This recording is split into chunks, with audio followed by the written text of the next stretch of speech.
Somos familia, unidos en amor, llamados a brillar con el poder de Dios. En discipulado, juntos a aprender a conquistar el mundo, llevando su poder. Somos familia, en Cristo firmes vamos, con su palabra las naciones conquistamos. Discipulado familiar es nuestra misión, para Cristo vivimos con pasión.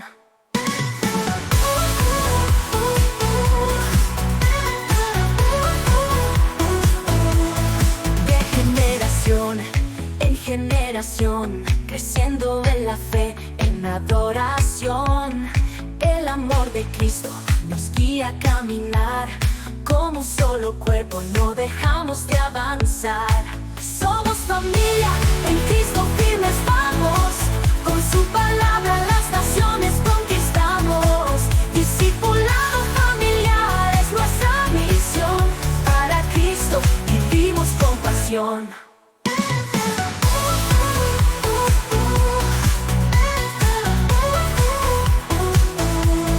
Manos levantadas al cielo adoramos, juntos proclamamos, a Cristo exaltamos. En cada hogar, en cada nación, vivimos su gracia, su redención. Somos familia, en Cristo firmes vamos, con su palabra las naciones conquistamos. Discipulado familiar es nuestra misión, para Cristo vivimos con pasión. Iglesia cristiana, Josué Villanueva, somos su luz, llevando esperanza, el amor de Jesús. En discipulado, unidos por fe, somos familia, conquistando con Él. Vamos a abrir nuestras Biblias, hermanos, en Efesios capítulo 4, versículo número 11. Quiero invitarles a leer la palabra del Señor conmigo en Efesios 4:11. Efesios 4:11. Leemos juntos la palabra del Señor. Dice, hermanos, la palabra en Efesios 4:11. Y él mismo constituyó a unos apóstoles, a otros profetas, a otros evangelistas, a otros pastores y maestros, a fin de perfeccionar a los santos para la obra del ministerio, para la edificación del cuerpo de Cristo, hasta que todos lleguemos a la unidad de la fe y del conocimiento del Hijo de Dios, a un varón perfecto, a la medida de la estatura de la plenitud de Cristo, para que ya no seamos niños fluctuantes, llevados por doquiera de todo viento de doctrina, por estratagema de hombres que para engañar emplean con astucia las artimañas del error, sino que siguiendo la verdad en amor, crezcamos en todo en aquel que es la cabeza, esto es Cristo, de quien todo el cuerpo, bien concertado y unido entre sí por todas las coyunturas que se ayudan mutuamente según la actividad propia de cada miembro, recibe su crecimiento para ir edificándose en amor. Padre, nos presentamos delante de ti, Señor, con el deseo de ser edificados en la palabra. Padre, ella es viva y es poderosa y más cortante que toda espada de doble filo, Señor. Padre mío, santifica nuestras vidas, Señor, por el conocimiento de la palabra. Edifica nuestra fe, Señor, y que sea fundamentada absolutamente en la verdad revelada en la Biblia. Señor, ayúdame por favor a comunicar tu mensaje a la iglesia, Señor. Te lo pido en el nombre de Jesús. Amén y amén. Pueden sentarse los que están de pie. Quisiera que recordáramos por un instante los momentos cuando éramos estudiantes, los que tuvimos la bendición de ir y estudiar. ¿Cuáles eran uno de los momentos más difíciles del estudio? Los exámenes, especialmente de matemática y de los casos de factoreo. ¿Se acuerdan de eso? Algunos se enfermaban de álgebra, algunos se enfermaban, mandaban a pedir permiso, hacían cualquier cosa, de repente aparecía un dolor de estómago, una jaqueca, porque precisamente no les gustaba esta parte. Y es que, hermanos, desde el punto de vista de los pedagogos, Los exámenes tienen una razón de ser. Estos vienen para evaluar al maestro más que al estudiante. La idea es que cada uno de los pedagogos o los andragogos, porque ahora los tenemos también, se evalúen a sí mismo. ¿Qué tan bien estoy haciendo mi trabajo en mi estudiante? Esa es la idea principal. De tal manera que en esencia las evaluaciones son necesarias, son parte del proceso formativo. Y es en esto, basado en esta premisa, que quiero, hermanos, que veamos a la luz de la palabra del Señor, que es también importantísimo evaluarnos en nuestro caminar de fe. Estamos terminando un año. Y la esencia de la vida cristiana no es cambiar de iglesia. La esencia de la vida cristiana es qué tanto me parezco a Cristo Jesús. Por eso claramente dice la palabra, hasta que todos lleguemos a la unidad de la fe, al conocimiento del Hijo de Dios, a un varón perfecto, a la medida de la estatura de la plenitud de Cristo. Este es el propósito de ser cristianos. Y esto entonces, por su naturaleza, demanda una constante evaluación de nuestra vida. Y qué mejor ahora que estamos terminando un año. Vale la pena evaluarse. Por eso es que quiero en esta hora hablarles, hermanos, bajo el tema, el imperativo de evaluar el progreso de la vida espiritual, no sea que seamos descalificados. El imperativo de estar constantemente evaluándonos. En todo aspecto las evaluaciones son sumamente necesarias. Y déjenme ponerles en primer lugar en contexto en cuanto al trasfondo histórico de esta carta y del propósito. Éfeso era una ciudad sumamente desarrollada. Tenía un puerto impresionante, una ciudad cosmopolita. Gente de múltiples naciones vivían allí. Era una ciudad que tenía gran prosperidad, hermanos, y de hecho la iglesia fue fundada por el apóstol Pablo en su segundo viaje misionero. Todos conocemos en Hechos 18, Pablo llegó por allá, habían discípulos de Juan el Bautista y les pregunta: ¿ustedes, muchachos, recibieron el bautismo en el Espíritu? Y dijeron: ni siquiera hemos oído si hay bautismo en el Espíritu. Entonces Pablo les comienza a enseñar y ministra en ellos el bautismo en el Espíritu. Todos fueron llenos del Espíritu, hablaron en otras lenguas y comenzó un mover glorioso del Espíritu Santo en la ciudad de Éfeso. Pablo se quedó allí más o menos 2 años enseñando y ministrando a la iglesia, y en la medida que enseñaba había un mover glorioso del Espíritu, de tal manera que dice la palabra que aún los hechiceros se convertían y traían sus libros de magia para que fueran quemados. La iglesia fue edificada, líderes nuevos se levantaron, la idolatría también se vio mermada significativamente, porque recuerden que Éfeso era el centro religioso de la adoración a diosa Diana. Entonces había una tremenda perversión religiosa. Ustedes saben que parte del culto a Diana era la prostitución. La gente en esos tiempos, y Diana, según los romanos, que era Artemisa para los griegos, Diana tenía, hermanos, y así eran las estatuas de ella, tenía un pecho con múltiples senos. Así lo pintaban. Una mujer que tenía múltiples senos, porque la prostitución era algo absolutamente normal, porque Diana era la diosa de la fertilidad y del placer sexual. Entonces en la entrada del templo a Diana se adoraba a través del sexo. Entonces cuando Pablo llega, comienzan a ver un impacto espiritual tremendo. Por cierto, como les decía, los brujos se convirtieron, los hechiceros se convirtieron, líderes religiosos también se convirtieron. Aquellos que se dedicaban a la venta de figuras de plata, de ídolos, se vio su ganancia mermada, y eso creó un gran conflicto en la comunidad, tanto que tuvieron que expulsar a Pablo y él se fue a Macedonia. Y esta iglesia creció en el poder y en amor. De hecho, se felicita a la iglesia inicialmente porque era una iglesia poderosa, llena del amor de Dios. Pero más tarde en Apocalipsis capítulo número 2, ¿qué pasó con la iglesia de Éfeso? ¿Se acuerdan?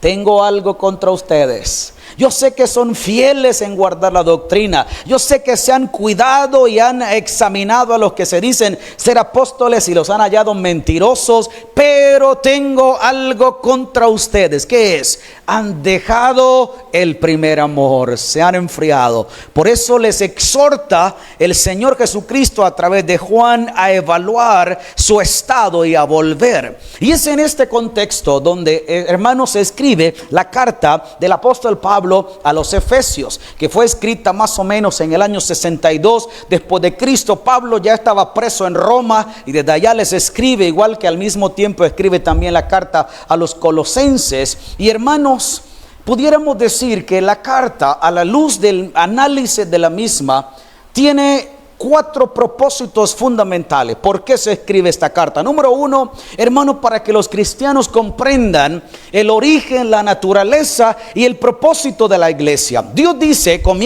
Pablo dice, comienza en el capítulo 1, bendito sea el Dios y Padre de nuestro Señor Jesucristo, quien nos bendijo con toda clase de bendiciones espirituales en los lugares celestiales en Cristo Jesús.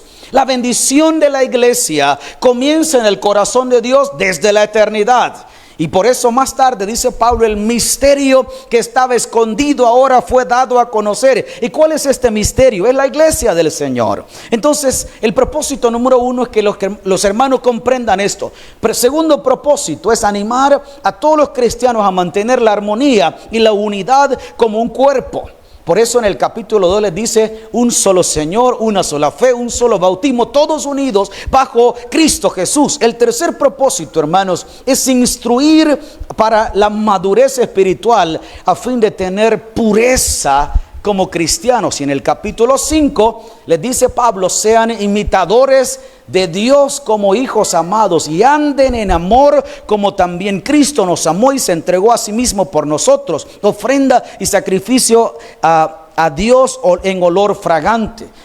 Quería que los cristianos se enfocaran en perfeccionar su caminar de fe, en que fueran perfectos. ¿Qué es ser perfecto? Es ser maduro, ser completo. Y el cuarto propósito de la carta, hermanos, es para presentar maneras prácticas de cómo cumplir el propósito de Dios. Por eso, a partir del capítulo 4 y hasta el 6, se habla de maneras prácticas de cómo deben vivir la nueva fe en Cristo. Y esto entonces es el preámbulo para que veamos en segundo lugar, hermanos, la evaluación personal a fin de descubrir el progreso de nuestra vida espiritual, a fin de ser instrumento de Dios. Y quiero que aquí vayamos y hagamos un análisis de nuestra propia vida.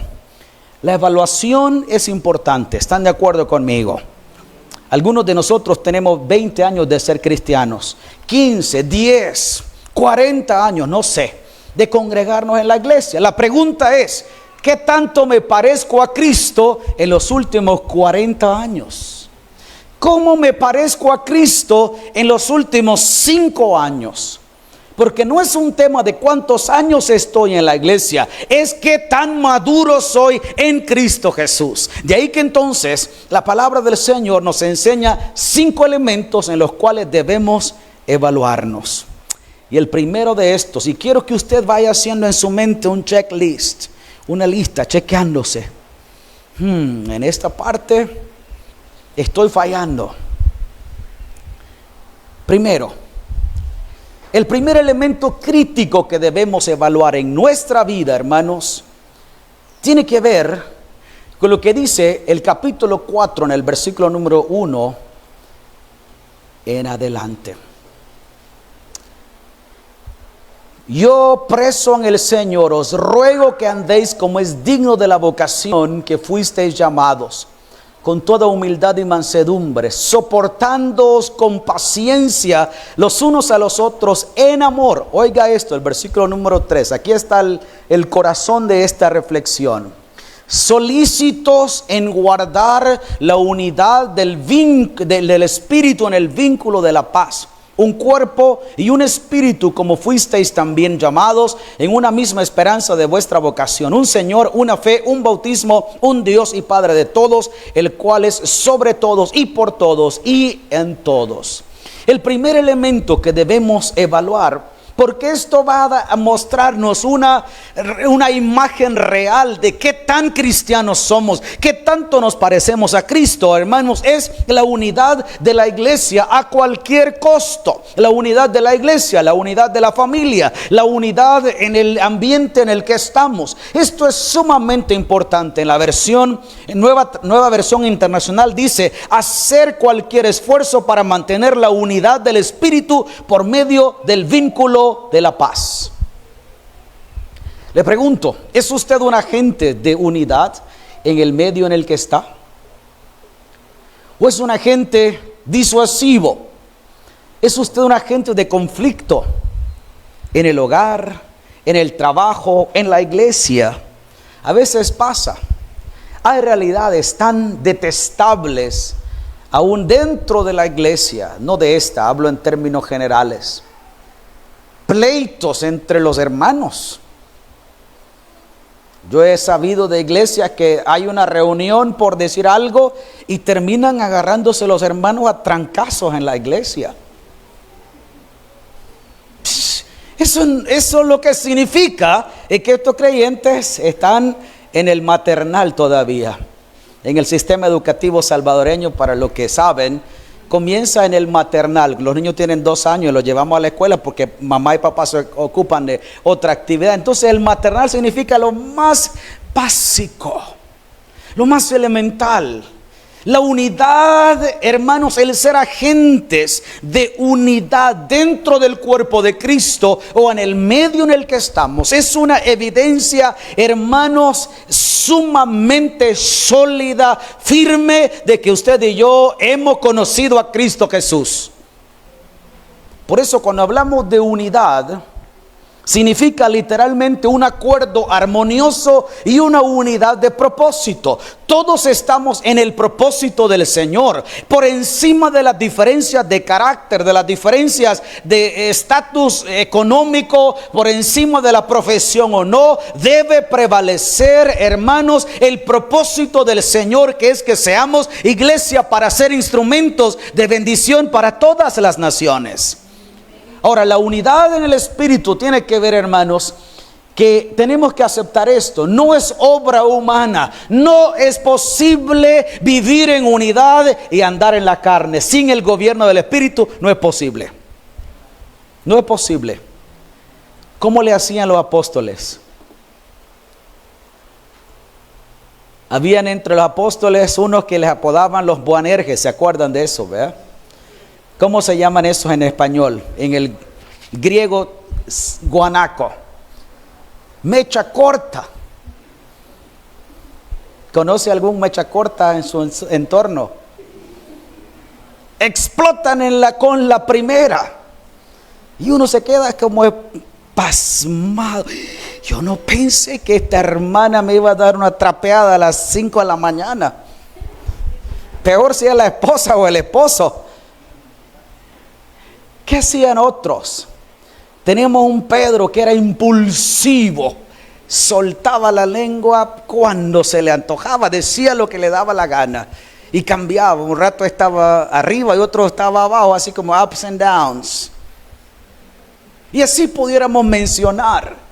Pero ¿cómo es que los vemos todos en la misión de Dios? Era espectacular el avance, el empuje de la iglesia del Nuevo Testamento, la iglesia del libro de los Hechos. ¿Por qué es que a pesar de todas estas diferencias podían caminar firmes? Había una sola cosa que hace la diferencia, es el gobierno del Espíritu Santo en la vida de los creyentes. Aquí está la clave. Si no hay paz, si hay conflicto, si hay ideas de división, evalúe la relación con el Espíritu Santo. Esta unidad, hermanos, es basada en la naturaleza de la Trinidad de Dios y es un testimonio del poder de Dios. La unidad, a lo que dice la palabra, hermanos, es una realidad espiritual que trasciende todo tipo de barreras. Este tiene más, este tiene menos, este fue a la escuela, este no fue a la escuela. Nada de eso tiene peso, sino simplemente el propósito y el gobierno del Espíritu Santo en nuestra vida. Por eso, frente a esta necesidad, dice el apóstol Pablo, solícitos en guardar la unidad. ¿Qué cosa es ser solícito? ¿Se acuerdan de ese término? Casi no se habla ahora. Pero antes a uno le decían que había que ser solícito. ¿Qué es eso? El término griego, spoudazo, que es con lo que se traduce al español como solícito, significa ser diligente, mantener el entusiasmo y la seriedad en aquello que somos requeridos de hacer. Ser solícito es ser diligente, estar presto para hacer lo que estamos supuestos a hacer. Entonces, según estos versículos que leímos, hay, hermanos, 4 cosas que son indispensables para mantener la unidad. Número 1, andar como es digno de la vocación. Se espera de los creyentes que andemos en unidad, ¿o no, hermanos? Se espera del cuerpo de Cristo que se mantenga como una unidad granítica, hermano, para que podamos hacer la obra del Señor. Lo segundo es vivir en humildad y mansedumbre. Capítulo 4, versículo número 2. Vivir en humildad y en mansedumbre. La humildad, hermanos, tiene que ver con estar pensando en hacer valer mi derecho. Es horrible cuando alguien inmediatamente apela. Es que mi derecho es este, mi derecho es aquel. Eso no va en el cuerpo de Cristo, sino que dice la palabra del Señor: considera a los demás como superiores a ti. Siempre. La mansedumbre tiene que ver con la disposición del corazón a ser guiado. Entonces, ¿cómo lograr la unidad? Dijimos andar como es digno de la vocación, vivir en humildad y en mansedumbre. Versículo 2, capítulo 4, dice, aquí viene otro tema interesante: soportándonos pacientemente en amor. Hay personas que son difíciles de tratar. Hay compañeros de trabajo que son insoportables. Hay compañeros de cama que son difíciles. Aquí la clave está en el amor. Solícito, dice el apóstol Pablo, en soportarnos pacientemente en amor. ¿Qué hace la diferencia? El amor. Por eso, hermanos, una de las necesidades más grandes del mundo de hoy no es el tema financiero. Nosotros estamos acostumbrados a comer 3 veces, pero hay naciones que están acostumbradas a comer 2 veces al día. Otros 1 vez en el día. No es un problema. La falta de alimento no es el mayor problema. La falta la necesidad más grande del mundo de hoy es la falta de amor. ¿Por qué los pleitos? ¿Por qué los conflictos? ¿Por qué las divisiones? ¿Por qué la gritería? ¿Por qué el desprecio? Por la falta de amor. Porque no estamos mirando la visión, el proyecto de Dios, una iglesia santa, para que no seamos niños fluctuantes llevados por doquiera de todo viento de doctrina. Ese es el tema. Por eso, hermanos, el cuarto elemento es vivir bajo el señorío de Cristo Jesús. El segundo elemento que vale la pena que evaluemos esta tarde, hermanos, es lo que está escrito en el capítulo 4, versículo 7 en adelante. Pero a cada uno de nosotros fue dada la gracia conforme a la medida del don de Cristo. Y luego voy a saltarme esto por el tiempo. Veamos el versículo 13. Hasta que todos lleguemos a la unidad de la fe, del conocimiento del Hijo de Dios, a un varón perfecto, a la medida de la estatura de la plenitud de Cristo, para que ya no seamos niños fluctuantes, llevados por doquiera de todo viento de doctrina, por estratagema de hombres que para engañar emplean con astucia las artimañas del error, sino que siguiendo la verdad en amor crezcamos en todo en aquel que es la cabeza, esto es Cristo Jesús. El segundo elemento que hay que evaluar ahora, hay que hacer en el checklist, es la madurez espiritual. Llegar a ser un varón perfecto a la medida de la estatura de la plenitud de Cristo, para que ya no seamos niños fluctuantes. Le pregunto, ¿cuánto ha madurado usted desde que se congrega hasta hoy? ¿Qué tanto se parece a Cristo? En eso consiste la fe cristiana. No es en no faltar a los cultos. Hay gente que no puede venir a los cultos porque está enferma, porque están trabajando, por lo que sea. ¿Cuál es el tema de la madurez? Ser como Cristo. Y ser como Cristo no tiene que ver con cuánto doy. Aquí está mi cheque, hermano, aquí está esto, mire, yo no se preocupe, yo lo arreglo todo. Está bien, gloria a Dios por esa generosidad, pero eso no evidencia la madurez espiritual. Por eso le repito, alguien puede pasar años. Yo me asombro cuando oigo de personas y me dice, es que este hermano que está ahí, ya se congrega hace tantos años, pero esa mujer que está ahí al lado suyo es la amante. Bueno, Dios mío, ¿qué pasó? Falta de madurez, de perfección en el carácter. ¿Cómo ser maduros? Que en este contexto es ser perfectos. Hermanos, 3 maneras. Número 1, aceptando el rol fundamental de los ministros en la iglesia. Versículo 11.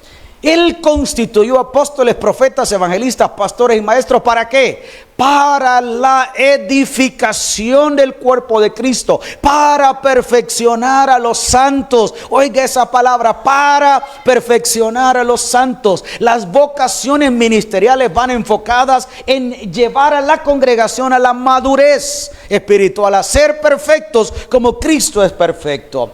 Número 2, cómo llegar a ser maduros, abrazando la madurez espiritual como una prioridad divina. ¿Qué dice el versículo 16? Para que ya no seamos niños fluctuantes. La madurez, su madurez, mi madurez es prioridad para el Señor. ¿Sabía usted eso? La madurez espiritual nuestra es prioritario para Dios. La tercera forma es sirviendo. Dice, para perfeccionar a los santos para la obra del ministerio. Nadie puede madurar si no aprende a servir. El servicio es clave para la madurez. Allí usted va descubriendo la clase de hermanos que somos. Somos mecha corta.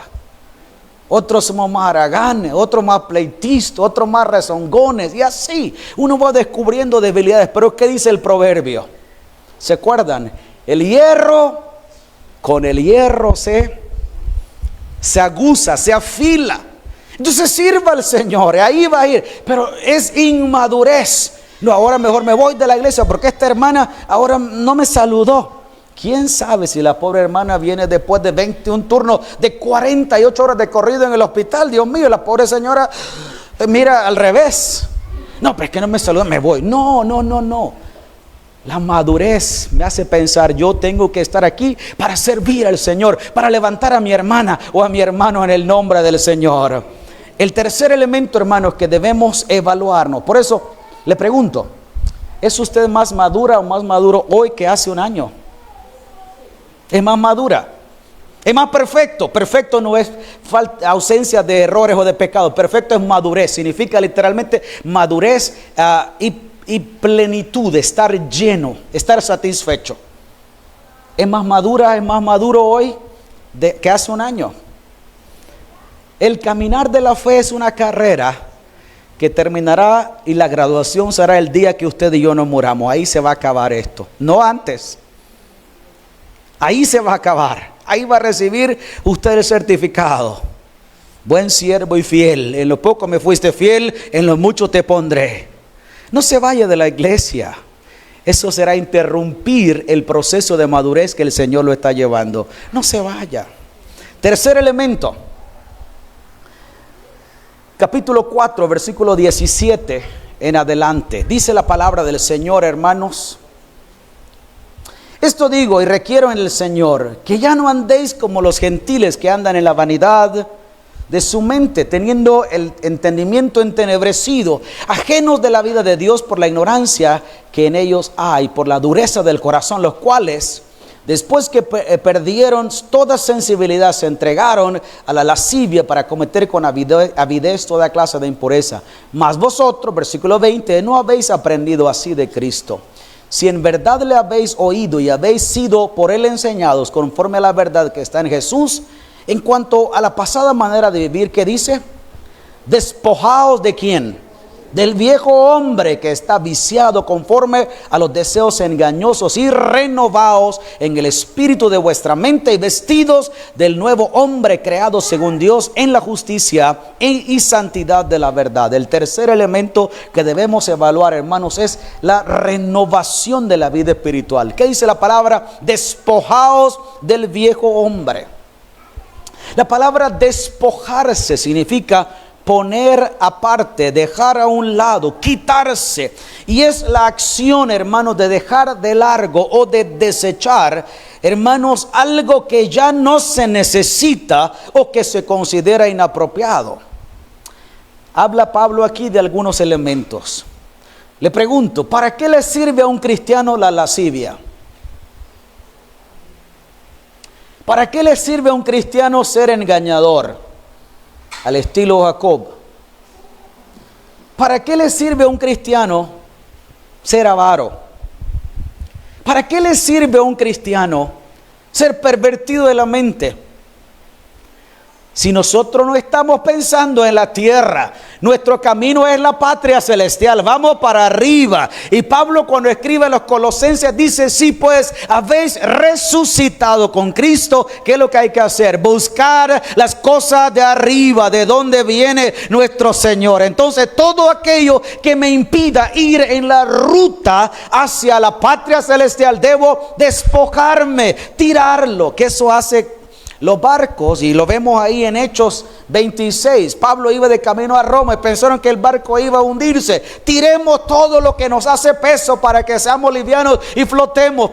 El escritor a los hebreos lo explica de esta manera. Dice: despojaos de todo peso y del pecado que nos asedia, para que podamos correr la carrera con gozo. Entonces, saquemos todo. Vale la pena que hagamos un examen ahora. ¿Qué me está estorbando mi renovación? Hay expresiones que deben salir de nosotros. Ay, usted no se meta conmigo porque no sabe quién soy. Le voy a sacar la caja de lustre. Eso es bien salvadoreño. Despojaos.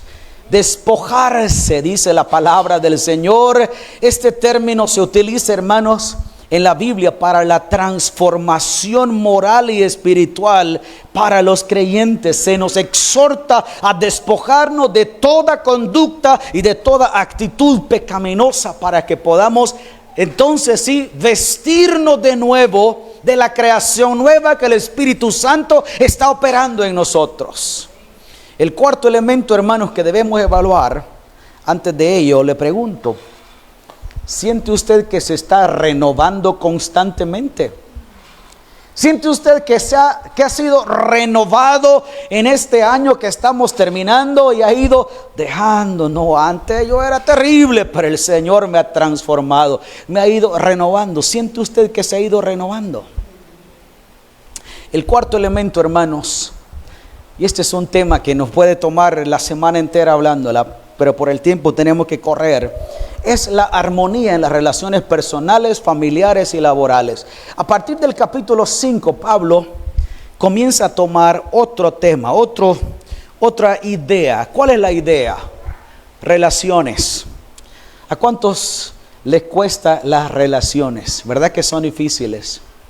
De hecho, cuando se entrevista a una persona para un nuevo trabajo, una de las cosas que queremos saber o quieren saber los entrevistadores es: ¿qué tan bueno es este hombre o esta mujer? ¿Qué tan buenas relaciones interpersonales tiene?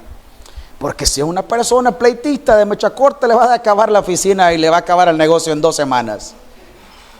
El mismo principio pasa. Si no estamos, hermanos, en buena armonía, si no sabemos llevarnos bien, si no aprendemos esto aún en casa, el matrimonio en la familia se nos va a trastornar de un rato para otro. De hecho, tengo una idea. Quiero escribir un par de cosas en un libro sobre qué elementos deberíamos considerar a la hora de ponernos de novios. Fíjense. Y uno de esos elementos es: evalúe ¿cómo se relaciona esta persona con los que le rodean? no se ponga de novia o de novio con nadie que no tiene buenas relaciones, que no sabe llevarse bien. Le va a crear un conflicto para toda la vida. Por eso, Pablo ve el tema de las relaciones en tres diferentes dimensiones. Primero, ¿qué dice la palabra del Señor? Habla, hermanos, de los esposos, habla de los hijos y habla de los trabajadores. Vamos a verlo rápidamente en estas tres dimensiones. Ahora, cabe decir que la premisa fundamental que debe regir nuestras relaciones para que sean sanas está en el versículo 21. ¿Qué dice el versículo número 21? Estamos en Efesios 5, 21. ¿Qué dice? Someteos unos a otros en el temor del Señor. Aquí está la clave. La premisa, hermanos, para la buena armonía es definitivamente someterse en el temor del Señor con el fin de estar aptos para ser instrumentos útiles para cumplir la gran comisión o el proyecto de la iglesia. Por eso veamos, hermanos, en primero la relación de los esposos. Versículo 22. ¿Qué dice? Las casadas estén sujetas a sus maridos como al Señor, porque el marido es cabeza de la mujer, como Cristo es cabeza de la iglesia, la cual es su cuerpo y Él es su Salvador. Así que como la iglesia está sujeta a Cristo, así también las casadas lo estén a sus maridos en todo. Ya vamos a hablar de los hombres, así que porque las mujeres siempre alegan eso. Sí, pero es que ustedes siempre dicen que tiene que la mujer estar sujeta al marido. Ya, vamos a ver qué dice la Biblia de los hombres. No se preocupen.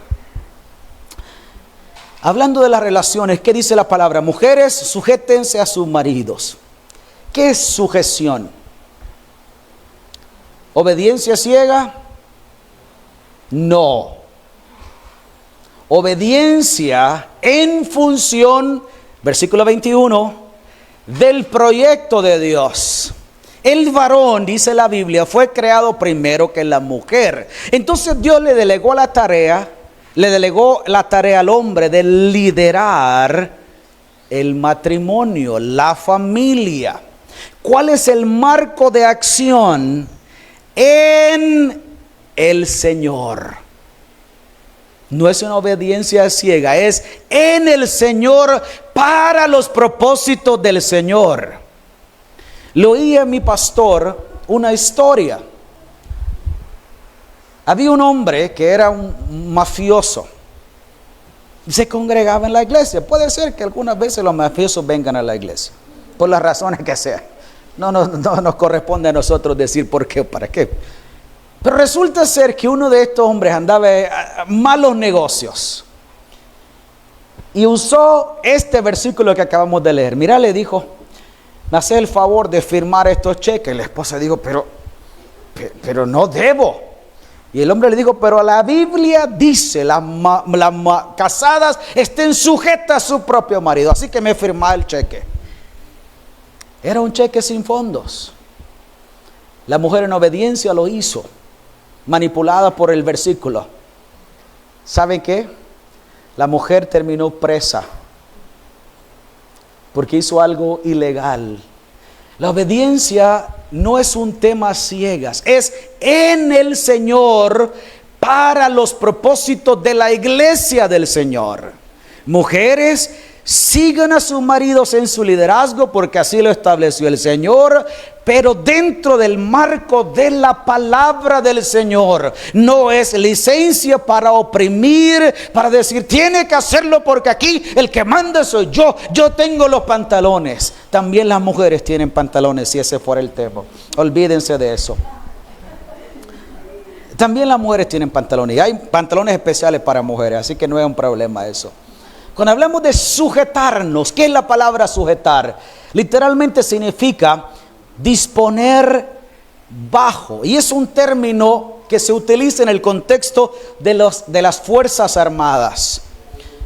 Los militares son reclutados y son entrenados, y ahí los entrenadores evalúan las habilidades de cada una de las personas. Hay gente que por su personalidad fue establecida tienen ciertas habilidades de liderazgo, otros son buenos siguiendo.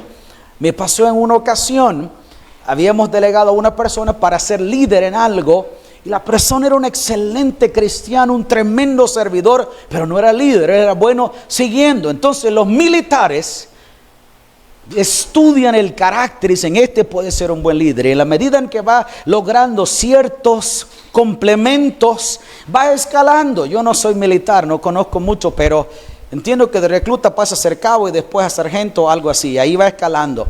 ¿Cuál es la función entonces de los que están debajo del cabo? Someterse a la orden del cabo. ¿Por qué? Porque ya está experimentado, porque fue delegado. Entonces van. Ese es el mismo sentido de sujétense. El liderazgo le fue entregado al hombre porque fue hecho primero, y además quien primero metió la pata fue Eva. Así dice la Biblia. Y si no le gusta, pues le pregunta a Dios por qué. Ya no me corresponde a mí. Ahora, en el contexto cristiano, la sumisión es un acto voluntario de respeto y apoyo, y refleja de hecho el orden y la armonía de Dios en las relaciones. ¿Y cuál es el marco de referencia? Mujeres, sujétense a sus maridos como lo harían, como se sujetarían al Señor. Ahí está la clave. Ahí está la clave. Hermanas, no están obligadas, a la luz de la Biblia, a seguir, a obedecer a un hombre que los va a llevar al barranco. No están obligadas. Hacer algo en contra de la voluntad de Dios, no están obligadas. Dígale, mi amor, te amo tanto. Y como quisiera que fueras mi cielo para la eternidad, pero no, contigo no voy ni a la esquina, porque me está guiando aquí a hacer algo que no glorifica al Señor. No. Así dice la Biblia. Dice, sujétense en el Señor, así como lo harían a Cristo. Eso es lo que dice la orden bíblica. ¿Qué dice a los maridos? A los maridos dice la palabra, mis hermanos, dice versículo 25, maridos, amar a vuestras mujeres. Vea conmigo el versículo 25, por favor. Aquí está la receta para los caballeros. Maridos, amar a vuestras mujeres, así como Cristo amó a la iglesia y se entregó a sí mismo por ella, para santificarla, habiéndola purificado en el lavamiento del agua por la palabra, a fin de presentársela a sí mismo una iglesia gloriosa, que no tuviese mancha ni arruga ni cosa semejante, sino que fuese santa y sin mancha. Así también los maridos deben amar a sus mujeres como a sus mismos cuerpos. El que ama a su mujer, a sí mismo se ama. Aquí está la receta para nosotros. El término que se traduce en español, amar, es un imperativo. Hermanos, es un amor desinteresado y sacrificial que busca lo mejor para la otra persona. Y aquí está el gran fracaso. ¿Por qué nos va mal? Porque regularmente lo que buscamos no es el beneficio de la otra persona, es mi beneficio. En todo. En el trabajo, en la iglesia, en la familia, es el beneficio mío. Quiero que todo lo que se hace es para mí, pero el amor, hermanos, del griego agapao aquí es, hermanos, hacer algo sacrificial, desinteresado, en búsqueda del provecho de la otra persona. Y Dios es el mejor ejemplo, porque de tal manera amó Dios al mundo, que dio a su Hijo unigénito. Este amor no es un acto emotivo, una emoción, sino una elección y un compromiso activo y diario. Hay que levantarse todos los días, Señor, bajo la cabeza, ayúdame a amar. ¿Verdad que sí? Señor, voy a entrar al trabajo, voy a marcar tarjeta y aquí está este señor o esta señora que la cola de Judas. Señor, quiero amar. Es diario, es una muerte diaria. Todos los días es un amor, no simplemente un sentimiento. En el contexto de los efesios, hermanos, en el contexto de Éfeso y bajo el imperio romano, todos los matrimonios eran a menudo motivados por cuestiones financieras. Era un arreglo, una transacción. Y se podía disolver el matrimonio en cualquier momento. Así pensaban los efesios. Entonces Pablo viene y les dice, no. No, el matrimonio, le dice Pablo, es que las mujeres deben sujetarse, los maridos están obligados a amarlas. Y les dice que este amor tiene que ser incondicional, porque es la única manera de cómo esto refleja el amor de Cristo Jesús. Este amor entonces no depende de la conducta o de las circunstancias. Complicado. Cristo habló de eso en el Sermón del Monte. Amar a quien te ama no tiene mucho sentido. El tema es amar a quien no te ama, y especialmente a tu enemigo. Ay. Por eso, hermanos, el objeto de este amor sacrificial, ¿qué dice la palabra? Así como Cristo se entregó por la iglesia, ¿para qué? Para santificarla. Así que parte de nuestro rol, queridos hermanos casados y los que se van a casar y están pensando es: Señor, ayúdame que mi conducta de alguna manera contribuya a santificar a mi esposa. Porque Cristo se entregó por ella, por la iglesia, para presentársela en el día del Señor, presentársela a sí mismo como una iglesia sin mancha y sin arruga. Pensando entonces en la evaluación, le cuesta sujetarse. Le cuesta amar. Estamos de camino a la perfección. Necesitamos ir trabajando todos los días. ¿Amo más a mi esposa o la amo menos? Me es más fácil ahora sujetarme, seguir el liderazgo de mi esposo, o me es más difícil. Sepa entonces que hay que hacer ajustes en este fin de año. Casi termino, hermanos. Así que, esposas, a la luz de la palabra del Señor, permitan que sus esposos les guíen en este proceso. Maridos, estamos obligados a dedicarnos valientemente a esta tarea. Tenemos que hacerlo con la ayuda del Señor. A los padres, a los hijos, ¿qué les dice el Señor en el capítulo 6? Obedezcan en el Señor a vuestros padres, porque no es justo, porque esto es justo. Honra a tu padre y a tu madre, que es el primer mandamiento con promesa para que te vaya bien y seas de larga vida sobre la tierra. Hay dos cosas. Primero, los hijos deben deben obedecer y, ¿qué más? Honrar. Obedecer y honrar. ¿Y qué es lo que deben hacer los padres? Dice claramente la palabra del Señor: no los desesperen. Versículo 4: vosotros padres, no provoquéis a ira a vuestros hijos, sino criadlos en disciplina y amonestación del Señor. Hijos, ¿qué es lo que debemos hacer? Dice la palabra: obedecer. ¿Y qué es obedecer? Es escuchar atentamente con la actitud interna de honrar a papá, porque así se honra al Señor. No puedo honrar a Dios si no honro a mi papá y a mi mamá. No puedo. Además dice, debemos honrar, y es valorar, respetar, reverenciar a nuestros padres. Y los padres, ¿cuál es la orden? No provoquen a ira a los hijos, sino críenlos en disciplina y amonestación del Señor. ¿Qué es provocar? Hermanos, es exasperar o incitar a la ira. No debemos los padres incitar a ira a nuestros hijos, sino, hermanos, y esto significa no darles un trato duro o injusto que les va a llevar al resentimiento, al dolor. Los niños están buscando como de lugar para ir a sacar el DUE e irse de la casa, porque si ya no soporto a este señor. Y cuando se muere ya tienen los cohetes ahí detrás de la puerta, los cohetes de vara, ¿ves? Por fin se murió el viejo este que tanto...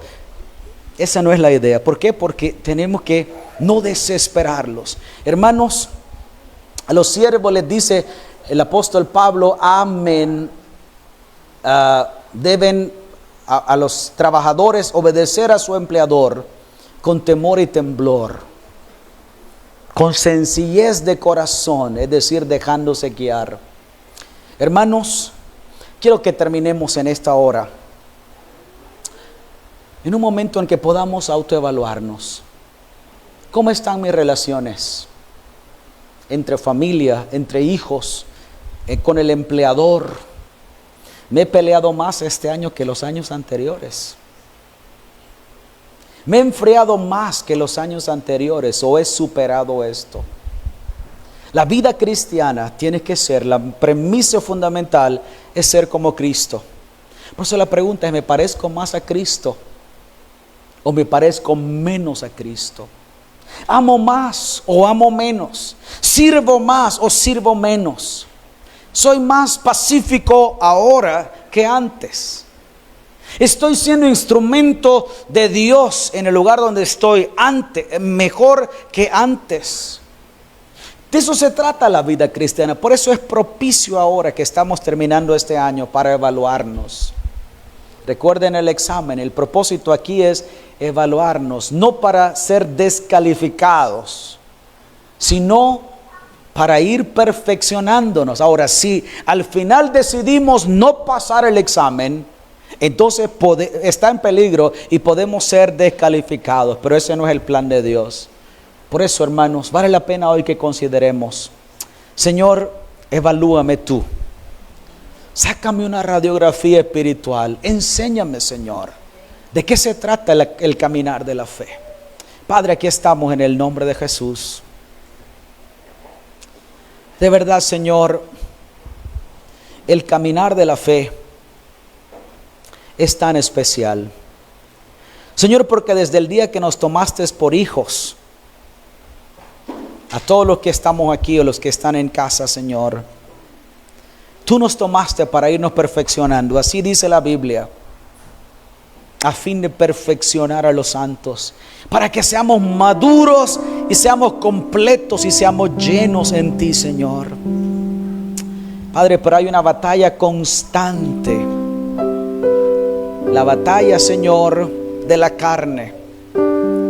Señor, y con el pasar de los años nos volvemos, Señor, más diestros en ciertas cosas. Y se nos enfría el amor, el fervor. Y muchas otras veces, Señor, nos hemos acomodado. Y pasa uno y otro año, Señor, y no nos detenemos a autoevaluarnos, lo cual es tan necesario en todo ámbito de la sociedad, en el sistema educativo, Señor, o formativo, en la empresa, en la familia. Señor, debemos todos los días evaluarnos. Señor, que el marco a evaluar o para evaluar, Señor, sea tu amor, sea el servicio, sea la edificación de la iglesia. Padre, oramos hoy en el nombre de Jesús, que tu Espíritu Santo traiga hoy a nuestro corazón, Señor, una verdadera radiografía espiritual. Señor, muéstranos dónde estamos. Yo no quiero, Señor, pasar otro año y seguir siendo el mismo. Yo no quiero adentrarme en un año nuevo, Señor, y seguir con el mismo estilo de vida, la misma conducta, las mismas motivaciones o intenciones. Señor, queremos ser como Cristo. Claramente dice la palabra, hasta que todos lleguemos a la unidad de la fe,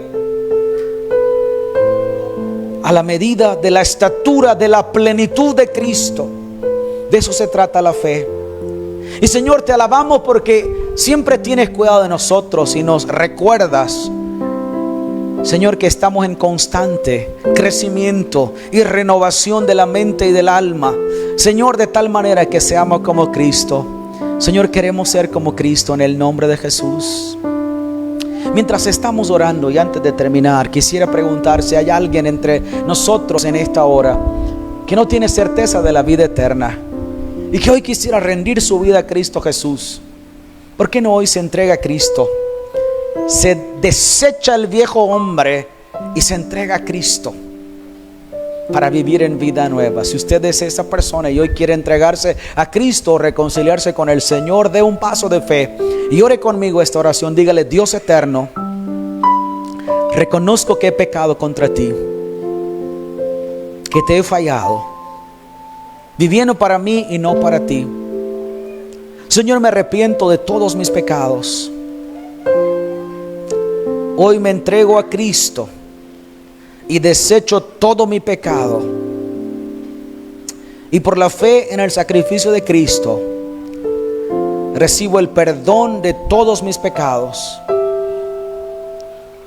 Límpiame, Señor, con tu sangre Y ayúdame a ser maduro, Señor, a ser perfeccionado en ti. En el nombre de Jesús. Amén. ¿Hay alguien que ha hecho esta oración de fe conmigo? Levante su mano. Si usted se ha entregado a Cristo, se ha reconciliado con el Señor en esta hora. Si hubiera alguien.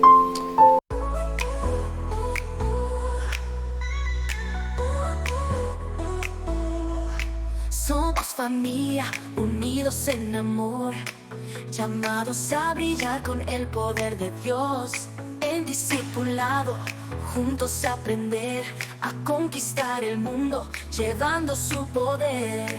Somos familia, en Cristo firmes vamos, con su palabra las naciones conquistamos. Discipulado familiar es nuestra misión, para Cristo vivimos con pasión.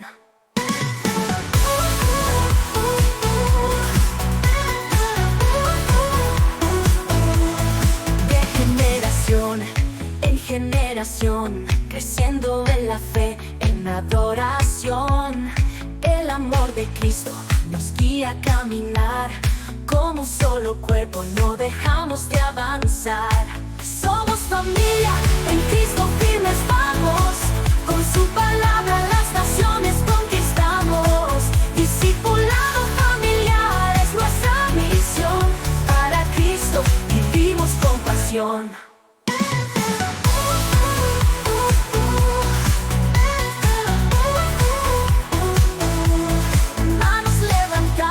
Al cielo adoramos, juntos proclamamos, a Cristo exaltamos. En cada hogar, en cada nación, vivimos su gracia, su redención. Somos familia, en Cristo firmes vamos, con su palabra las naciones conquistamos. Discipulado familiar es nuestra misión, para Cristo vivimos con pasión. Iglesia cristiana, Josué Villanueva, somos su luz, llevando esperanza, el amor de Jesús. En discipulado, unidos por fe, somos familia, conquistando con Él.